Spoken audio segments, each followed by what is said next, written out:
سورہ بروج میں ذکر کردہ ایک واقعہ کا تذکرہ چل رہا ہے.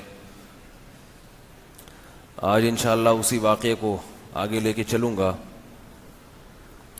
پچھلی امتوں میں ایک بادشاہ تھا جس بادشاہ کے پاس ایک جادوگر تھا. اس جادوگر کا کام کیا تھا؟ شعبدے بازیاں، کرتب دکھانا. اس سے لوگ بادشاہ کے معتقد ہوتے تھے اور بادشاہ کافر تھا. تو جب وہ جادوگر بوڑھا ہو گیا تو اس نے بادشاہ سے کہا کہ میں بوڑھا ہو رہا ہوں، مر جاؤں گا تو آپ کی دکان چلنا بند ہو جائے گی. تو کوئی ایسا نوجوان چاہیے مجھے جس کو میں اپنا شاگرد بناؤں اور یہ سارا علم اس کو سکھا دوں. بادشاہ نے ایک نوجوان کا انتخاب کیا تو کہ بھئی اس کو سکھاؤ. وہ نوجوان جب اپنے گھر سے چلتا تو راستے میں ایک راہب کا گھر تھا. راہب، یہ وہ دور تھا جب عیسائی مذہب برحق تھا. اسلام ابھی دنیا میں نہیں آیا تھا. اسلام کے دنیا میں آنے سے پہلے کون سا مذہب برحق تھا یہ تو آپ کو معلوم ہوگا نا. حضرت عیسیٰ علیہ الصلوۃ والسلام کا دین. تو وہ نوجوان آیا کرتا جادوگر کے پاس. راستے میں راہب کا گھر تھا تو تھوڑی دیر کے لیے اس کے پاس بھی بیٹھ جایا کرتا. راہب کس کی باتیں کرتا تھا؟ اللہ کی. راہب کے پاس سے اٹھ کے جاتا پھر جادوگر کے پاس جا کے بیٹھتا. واپسی میں پھر راہب کے پاس سے ہوتا ہوا جاتا. تو راہب کے پاس ایک سفر میں 2 دفعہ اور جادوگر کے پاس بولو بھائی 1 دفعہ. تو رنگ کس کا چڑھنا تھا؟ راہب. سے کیا پتا چلا کہ بھائی اپنے بچوں کو انسان کا بچہ اگر بنانا ہے تو ٹی وی کے پاس کم بٹھاؤ، علماء کے پاس زیادہ بٹھاؤ. جتنی دیر وہ ٹی وی کے پاس بیٹھتا ہے نا اس سے زیادہ دیر مولوی صاحب کے پاس بٹھاؤ اس کو. تو وہ جو جادوگر تھا نا اس کی چکنی چپڑی باتوں سے نوجوان متاثر ہونے لگا اور ادھر پادری کی باتیں بھی تھیں تو وہ بیچارہ گڑمڑ ہو گیا. سمجھ میں یار میں کروں کیا. ایک دن ایسا ہوا کہ وہ نوجوان کہیں سفر کرتا ہوا جا رہا تھا تو راستے میں ایک بہت بڑا اژدہا جس نے لوگوں کا راستہ روکا ہوا تھا. لوگ خوف زدہ تھے کہ ہم یہاں سے گزرے تو یہ ہم میں سے کسی کو کھا جائے گا. اژدہے تو اب ڈاکومنٹری میں آپ دیکھیں پورے انسانوں کو ایسے ہڑپ کر جاتے ہیں، ثابت نگل لیتے ہیں. تو اب یہ کھڑا ہوا ہے نوجوان، یہ بھی کھڑا ہو گیا. یہ کیا مسئلہ ہے بھائی؟ اس نے ایک پتھر اٹھایا. ظاہر ہے اژدہے پتھر سے نہیں مرتے، اتنا بڑا اژدہا اور ایک پتھر مارنے سے کہاں مرے گا. اس نے ایک پتھر اٹھایا اور اللہ سے دعا مانگی کہ اللہ میں کنفیوز ہوں کہ راہب کا دین سچا ہے یا جادوگر کا. اگر راہب کا دین سچا ہے تو اس پتھر سے اس اژدہے کو تو ہلاک کر دے، ایک نشانی مجھے دکھا دے. یہ کہہ کے اس نے پتھر مارا اور وہ اژدہا ہلاک ہو گیا. اب یہ اللہ کی ایک بہت بڑی نشانی دیکھ لی. جب اللہ اپنی بہت بڑی نشانی کسی کو دکھاتے ہیں تو پھر آزمائش بھی اسی حساب سے لیتے ہیں اس سے. اس لیے غیب پہ ایمان لاؤ، یہ بہتر ہے. اللہ سے ایسی نشانیاں مت مانگا کرو. کہتے ہیں نا کہ بنی اسرائیل کی توبہ قبول کرنے کے لیے اللہ نے کہا تھا کہ جس نے گناہ کیا ان کو قتل کرو. جن سے گناہ ہوا وہ اپنے آپ کو قتل کے لیے پیش کریں گے تو توبہ قبول ہوگی، ورنہ نہیں. جبکہ امت مسلمہ کے بارے میں کیا قانون ہے کہ جتنا بڑے سے بڑا گناہ ہو جائے چپکے سے جا کے اللہ کے سامنے 2 آنسو بہاؤ، معافی مانگو تو بس معاف کر دیں گے ہم. بنی اسرائیل کے ساتھ ایسا معاملہ اس لیے ہوا کہ انہوں نے کہا تھا کہ اے موسیٰ ہم اس وقت تک اللہ پر ایمان نہیں لائیں گے حتی نر اللہ جہرتن، ہم اس وقت تک اس کتاب کو اللہ کی کتاب نہیں مانیں گے جب تک ہم اللہ کو اپنی آنکھوں سے نہ دیکھ لیں. تو جیسے ان کا اللہ پر ایمان کا معیار بہت اونچا تھا تو ان کی توبہ کی قبولیت کے لیے اللہ کا معیار بھی بہت اونچا تھا کہ تم بغیر دیکھے نہیں مانتے تو ہم بھی تمہارے اخلاص کا امتحان لیں گے کہ اگر تم توبہ میں مخلص ہو تو اپنے آپ کو قتل کے لیے پیش کرو تو مان جائیں گے دل سے توبہ کر رہے ہو. اس امت میں صحابہ کرام نے نبی سے کبھی یہ مطالبہ نہیں کیا کہ اے نبی ہم اس قرآن پر ایمان اس وقت لائیں گے جب ہم دیکھیں گے اپنی آنکھوں سے کہ آسمان سے قرآن اتر رہا ہے یا ہم اللہ کو اپنی آنکھوں سے دیکھیں. جو کہا غیب پر ایمان لے آئے اور ہم بھی غیب پر ایمان لائے ہیں. تو اللہ نے کہا کہ جب تم غیب پر ایمان رکھتے ہو تو تمہاری توبہ بھی غیب کے پردوں سے ہی قبول ہے. اس کے لیے دلیل نہیں چاہیے مجھے بس. تو اس لیے نشانیوں کا مطالبہ نہ کیا کرو. جب کوئی نشانی دیکھ کے ایمان لاتا ہے تو اس کی آزمائش بہت سخت ہوتی ہے پھر. تو اس نوجوان نے جب وہ پتھر مارا ہے تو وہ اژدہا ہلاک ہو گیا. ویسے بھی اس کا گمان یہی تھا کہ راہب کا دین برحق ہے تو یہ اور مضبوط نشانی.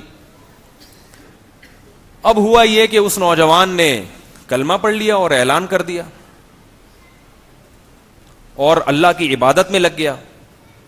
جب وہ اللہ کی بہت زیادہ عبادت میں لگا ہے تو اللہ کی قدرت تھی کہ اللہ نے اس کے ہاتھ پہ بعض کرامتوں کا ظہور شروع کر دیا. یعنی اس کے ہاتھ پہ بعض کرامتیں ظاہر ہونا شروع ہو گئیں. نابینا کی آنکھوں پہ ہاتھ پھیرتا تو بینائی واپس لوٹ آتی. کوڑ کا مرض پہلے زمانے میں لا علاج تھا. کوڑ کے مرض کو مریض کو ہاتھ پھیرا اس کی بیماری ایک دم ختم ہو گئی. پیدائشی کوئی گنجا ہو اللہ نہ کرے اس کے سر پہ ہاتھ پھیرا تو بال بولو نا بھائی. دیکھو پیدائشی گنجا ہونا تو اللہ کی طرف سے، لیکن جب اللہ نے بال دے دیا تو پھر ٹینٹ کرا کے رکھنا 24 گھنٹے. یہ اللہ کی نعمت کی ناشکری ہوئی نا اس حدیث کی روشنی میں. اگر آپ کو ویسے ہی سر کو ٹھنڈا رکھنے کا شوق ہے تو آپ ٹینٹ کرائیں، مگر یہ کوئی سنت نہیں ہے، کوئی عبادت نہیں ہے. ٹینٹ کرانا آزمائش ہے. اگر اس پہ کچھ لکھنا ہے آپ نے کہ میں گم جاؤں تو پھر یہ میرے نمبر پلیٹ دیکھ لو اور شناختی کارڈ نمبر، پھر تو بھی ٹھیک ہے. بلا وجہ خام خامے ٹینٹ کرا کے رکھنا. اللہ نے بال دیے زینت کے لیے اور ٹنڈے منڈے گھومنا تو اچھا کام نہیں ہے. دینداروں کو زینت کی فکر دوسروں سے زیادہ کرنی چاہیے تاکہ دیکھنے میں اچھے لگیں. تو جب اچھے لگیں گے تو لوگ ان کو دیکھ کے ان کو فالو کرنے کی کوشش کریں گے.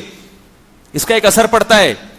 اللہ نے کسی پیغمبر کو بدصورت نہیں بنایا. کیوں؟ اس لیے کہ لوگ جب ان کے پاس بیٹھیں تو لوگوں کی طبیعت ان کی طرف مائل ہو، لوگ ان سے سیکھیں. تو شکل تو اللہ نے جس کی جیسی مرضی بنا دی، مگر کچھ اپنا بھی انسان کا کنٹرول ہوتا ہے. عجیب عجیب سے دیندار لوگوں کو دیکھیں، عجیب عجیب سے بنے ہوئے گھوم رہے ہوتے ہیں. زار من یوں لٹک رہا ہے، ادھر کو جا رہا ہے. اور وہ ایک صاحب نے پوچھا یہ ان کا زار من اتنا کیوں لٹکتا ہے؟ کہ نا سیدھے ہیں، بہت نیک ہیں، اتنے سیدھے ہیں کہ زار من لٹک رہا ہے. چلو غلطی سے تو ہر آدمی کا ایسا ہو سکتا ہے، جان بوجھ کر. تو اس لیے بلا ضرورت ٹینڈ نہ کرایا کریں. کوئی مجبوری ہو تو ایک الگ بات ہے، اس کو دین نہ سمجھیں کم از کم. کوئی اسلام میں ایسا کوئی ٹینڈ کرانا کوئی عبادت نہیں ہے. تو وہ نوجوان جو تھا وہ جب گنجے کے سر پہ ہاتھ پھیرتا تو بال اگاتے. تو ایسے اس کے ہاتھ پہ کرامتیں ظاہر ہونا شروع ہو گئی. اب جب پبلک کو پتا چلے، وہ روحانی علاج والا نہیں تھا. یاد رکھو روحانی علاج والوں سے کچھ بھی نہیں ہوتا. کہیں آپ کو پتا چلے وہاں بابا بیٹھے ہیں، وہیں کرتے ہیں، نہیں جانے کی ضرورت، الو بنا رہے ہیں لوگوں کو. تو اب جب یہ کرامتیں ظاہر ہونا شروع ہوئی تو اس کی لوگوں میں شہرت ہونا شروع ہو گئی. بادشاہ کو جب پتا چلا تو بادشاہ بڑا خوش ہوا کہ بھائی ایسا جادو سیکھا ہے کہ اپنے استاذ کو بھی پیچھے چھوڑ دیا اس نے. اس کا تو استاذ بھی یہ کام نہیں کرتا تھا، یہ اپنے استاذ سے بھی 4 ہاتھ آگے نکل گیا. واہ بھائی واہ، اب آئے گا مزہ. بادشاہ نے اس کو بلایا.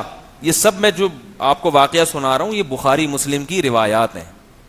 ایسے نہیں کہ کہیں بھی اخبار میں پڑھا، نوائے وقت میں مضمون آیا ہوا تھا وہ آپ کے سامنے پیش کر دیا. تو بادشاہ کو جب پتا چلا کہ بھائی یہ اتنا بڑا جادوگر بن گیا ہے، بادشاہ نے اس کو بلایا اور کہا کہ ہم نے سنا ہے کہ تم تو اپنے استاد سے بھی 4 ہاتھ آگے نکل گئے. اور ایسے ایسے اور ویسے ویسے. تو اس نے کہا یہ جادو وادو نہیں ہے, یہ جو نابینا کی آنکھوں پہ ہاتھ پھیرتا ہوں تو بینائی میں لاتا ہی نہیں ہوں. بینائی کون دیتا ہے؟ اللہ دیتا ہے. یہ سارے کام اللہ کر رہا ہے, میں کچھ بھی نہیں کر رہا. بس اللہ کی ایک رحمت ہے کہ ہاتھ میرا استعمال ہوتا ہے, کام کون کرتا ہے؟ اللہ. ورنہ مجھے یہ اختیار نہیں ہے کہ میں کسی کی بینائی لوٹا دوں. بادشاہ نے لگائے چترول, ٹھیک ہے نا. پہلے تو بادشاہ نے کہا تو یہ بتا کہ تجھے یہ اللہ اور کلمہ اور یہ اسلام اور یہ عیسائیت یہ سکھایا کس نے؟ اچھا, راہب نے کہا, اس نوجوان کو کہا تھا کہ اگر تم کبھی پکڑے جاؤ تو میرا نہیں بتانا کہ میں نے تمہیں کلمہ پڑھایا یا یہ دین سکھایا ہے, ورنہ بادشاہ مجھے نہیں چھوڑے گا. تو نوجوان نے نہیں بتایا, لیکن نوجوان کو اتنا ٹارچر کیا گیا کہ وہ بیچارہ بتانے پر مجبور ہو گیا. بہت زیادہ جب جسمانی اذیت دی جاتی ہے نا پھر ناممکن ہو جاتا ہے. وہ بھی انسان تھا بہرحال. تو بادشاہ نے راہب کو پکڑ کے بلایا اور اس کی گردن اڑا دی, شہید ہو گیا. کتنا مبارک راہب ہوگا جس کا حدیث میں تذکرہ آ رہا ہے. تو اور اس کو کیا کیا گیا کہ اس کو بادشاہ نے کہا کہ لوگوں سے کہا, اپنے درباریوں سے, کہ اس کو لے کے جاؤ پہاڑ پہ اور نیچے کھائی دکھاؤ, اس کو ڈراؤ, ٹھیک ہے نا, اور اس سے کہو کہ یہ عیسائیت چھوڑ دے, نہیں چھوڑتا تو ہم تمہیں یہاں سے گرا کے ہلاک کر دیں گے. تو اس کو لے گئے, اس نے کہا ہلاک کر دو, میں تو عیسائیت نہیں چھوڑنے والا. تو اللہ کی قدرت کیا ہوئی ہے کہ وہ پہاڑ پہ ایسا کچھ زلزلہ آیا, وہ سارے مر گئے اور یہ بچ گیا, اکیلا واپس آ گیا. تو بادشاہ نے پھر لوگوں کو کہا کہ اس کو سمندر میں لے جاؤ. اچھا, اب یہ خبریں لوگوں میں مشہور ہونا شروع کی, ایک نوجوان ہے بھائی وہ اس طرح کا ہے, کیونکہ اللہ تعالیٰ مشہور کر رہے ہیں نا تاکہ اس سے کام لینا ہے اللہ تعالیٰ نے. تو اس کی خبر کہ بھئی یہ تو آنکھوں پہ ہاتھ لگائے تو بینائی واپس لوٹ آتی ہے. تو یہ سب کو یہی کہتا بھئی میں یہ نہیں کر رہا, یہ اللہ پر ایمان لے کر آؤ, یہ میں نہیں کر رہا, یہ اللہ کر رہا ہے, تو اللہ کی قدرت پر ایمان لے کر آؤ. تو اب اس کے یہ واقعہ بھی مشہور ہونے شروع ہو گئے, بھئی پہاڑ سے گرایا نہیں مر رہا. تو اس کو سمندر میں لے کر گئے, بیچ سمندر میں بادشاہ نے کہا اس کو غرق کر دینا اگر یہ ایمان نہ لے کر آئے. تو ڈرایا نہیں, یعنی ایمان نہ چھوڑے, اگر یہ ڈرایا وہی اثر نہیں ہوا اس کے اوپر. تو وہ کشتی الٹ گئی, سارے مر گئے, اس کو اللہ نے بچا لیا, یہ پھر واپس لوٹ آیا. کشتی الٹ گئی یا کیا ہوا مجھے پوری تفصیل جتنی حدیث میں ملتی ہے, بس یہ کہ وہ غرق ہو گئی, یہ بچ گیا. تو جب یہ واپس آیا تو جب بادشاہ نے ساری کوششیں کر لیں کہ بھئی یہ اچھا لوگ آہستہ آہستہ مسلمان ہو رہے ہیں, تو بادشاہ نے قتل کرنے کی کوشش کی, ہر کوشش میں بادشاہ ناکام ہوا. تو اس نوجوان نے بادشاہ سے کہا کہ میں آپ کو اپنے آپ کو قتل کرنے کی کوشش, یعنی قتل کرنے کا طریقہ میں آپ کو خود بتاتا ہوں. میں آپ کو جو طریقہ بتاؤں گا آپ اس طریقے سے مجھے قتل کریں گے تو میں قتل ہو جاؤں گا. اب مجھے ایک بات بتائیے, کبھی کوئی کسی کو اپنے قتل کرنے کے طریقے خود بھی بتاتا ہے؟ آپ لوگ کیا بتاتے ہیں شاید ہیں بھائی. کبھی دنیا میں ایسا ہوا کہ کوئی کسی کو یہ بتا رہا ہو کہ مجھے مارو, میں اس طرح سے مروں گا, اس طرح سے نہیں مروں گا, میں بڑا ڈھیٹ ہوں, اس طریقے سے نہیں مرتا. بھائی بادشاہ نے جب اس نوجوان کو قتل کرنے کے تمام حربے استعمال کیے اور تمام حربوں میں وہ بادشاہ ناکام ہو گیا, تو نوجوان بادشاہ سے کہہ رہا ہے کہ تم اگر مجھے قتل کرنا چاہتے ہو تو طریقہ میں بتاتا ہوں, اس طریقے سے مارو گے تو میں مر جاؤں گا. تو میں آپ حضرات سے سوال پوچھ رہا ہوں کہ بھلا دنیا میں کبھی ایسا ہوتا ہے کہ کوئی شخص اپنے آپ کو قتل کرنے کا طریقہ دوسرے کو خود سکھا رہا ہو؟ ہاں, جن کا خودکشی کا پروگرام ہو وہ بتاتے ہیں, خودکشی کا ارادہ ہو وہ بتاتے ہیں کہ ایسے مارو مجھے. اکثر وہ بھی بتاتے نہیں ہیں, خود ہی کر لیتے ہیں, بتانے کی کیا ضرورت ہے. بھائی آپ کے پاس کوئی آئے اور کہے کہ میں مرنا چاہتا ہوں, آپ مجھے یوں کر کے مار دو, تو آپ مارو گے؟ آپ بولو گے یہ آفت میں اپنے گلے کیوں ڈالوں بھائی, کیا خیال ہے؟ ابھی تو روزہ شروع نہیں ہوا, آپ لوگوں کو لگنا شروع ہو گیا. ابھی رمضان میں ایک ہفتہ باقی ہے, ہفتے کا یا اتوار کا روزہ ہے, پھر تو ابھی باقی ہے, تھوڑا سا توانائی جمع کریں آپ لوگ. تو مجھے یہ بتائیے کہ بادشاہ دنیا میں کوئی چاہتا ہے کہ مجھے قتل کرو اور اس طریقے سے مارو؟ خودکشی کرنے والے کرتے ہیں یہ کام. خودکشی کرنے والے وہ یہ کرتے ہیں کہ طریقے بتاتے ہیں, ویب سائٹس میں طریقے سکھائے جاتے ہیں خودکشی کرنے کے, ایسی ویب سائٹس ہیں دنیا میں. لیکن یہ نوجوان تو خودکشی کرنے کا ارادہ نہیں رکھتا, یہ چاہ رہا تھا کہ بادشاہ اللہ کا نام لے کر مجھے مارے گا تو دنیا دیکھ لے گی کہ بادشاہ نے تمام حربے استعمال کر لیے, ناکام ہو گیا. مگر جب بادشاہ اس نوجوان کے رب کا نام لے کر کام کر رہا ہے تو کام ہو رہا ہے. اس سے لوگ متاثر ہو جائیں گے اور لوگوں کو یقین آ جائے گا کہ اس نوجوان کا جو رب ہے وہ سچا ہے اور بادشاہ خدا نہیں ہے, بادشاہ معبود نہیں ہے. تو لوگ ایمان لے آئیں گے. تو لوگوں کو ایمان پر لانے کے لیے نوجوان اپنی جان کی قربانی دے رہا ہے. بات آ گئی سمجھ میں کہ نہیں آئی؟ یہ نوجوان کیا کرنا چاہ رہا ہے؟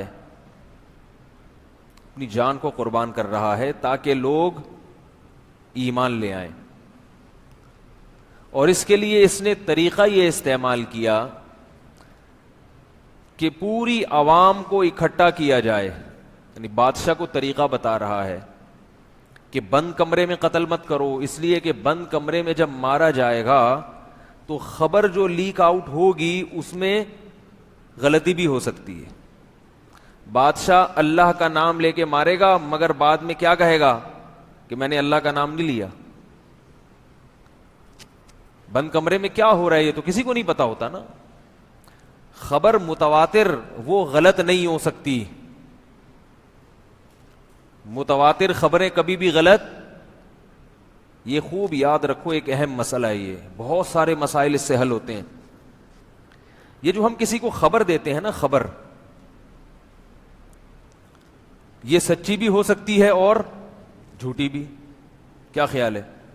جب بھی کوئی آپ کو آ کے خبر دیتا ہے تو وہ خبر کبھی سچی ہوتی ہے کبھی جھوٹی. ہماری شریعت اس کا پورا مدار خبر پر ہے, خبر پر. ہمیں خبر ملی ہے کہ محمد صلی اللہ علیہ وسلم 1400 سال پہلے آئے تھے. کیا خیال ہے؟ ہمیں خبر ملی ہے کہ محمد صلی اللہ علیہ وسلم نے یہ کرنے کا ہمیں حکم دیا. کیا ہم میں سے کسی نے اپنی آنکھوں سے دیکھا؟ نہیں آ رہی بات.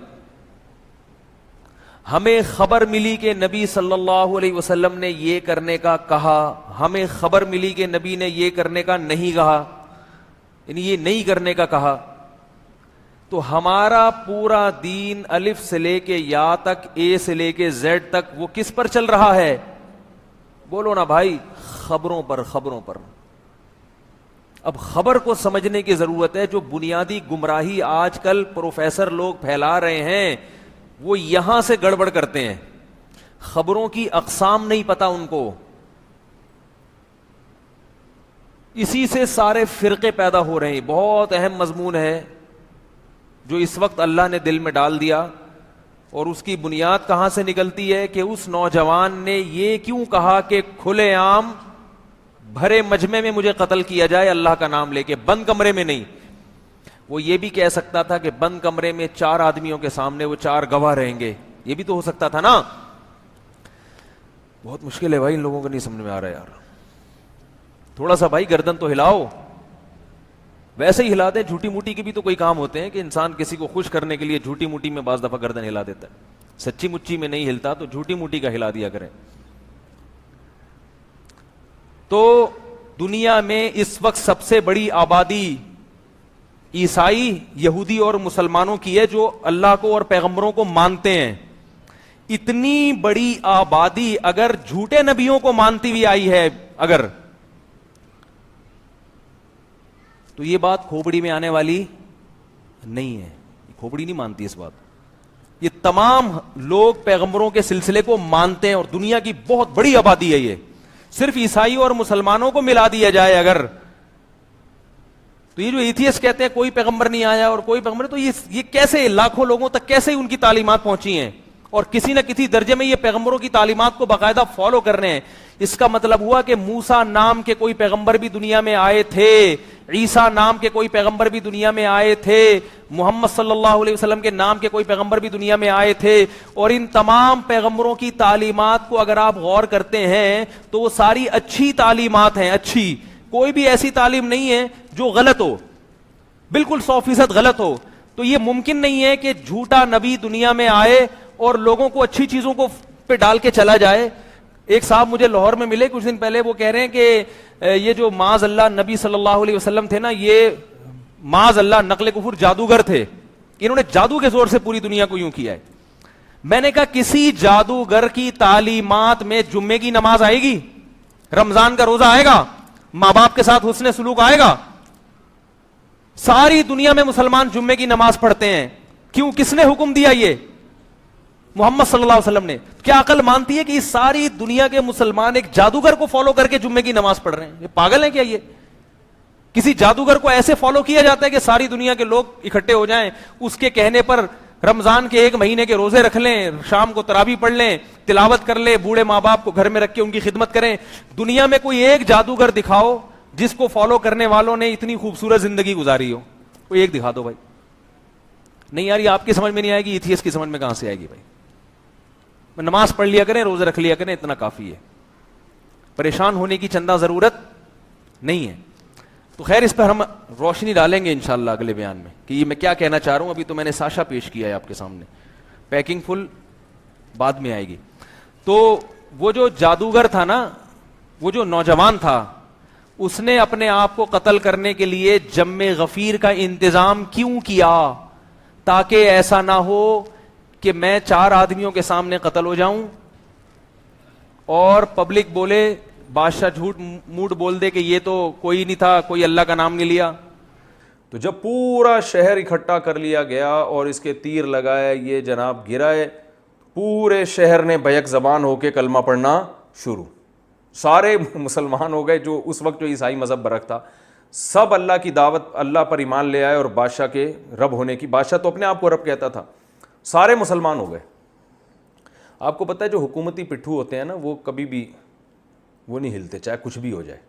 جو بادشاہ کے درباری ہوتے ہیں نا، خاص بہت کم ان میں لوگوں کو ایمان کی توفیق ملتی ہے. تو قرآن کی تاریخ سے بھی پتہ چلتا ہے کہ ظالم بادشاہوں میں بعض دفعہ پوری قوم ان کے خلاف ہو گئی، لیکن ان کے جو درباری ہیں وہ ان کا ساتھ نہیں چھوڑتے.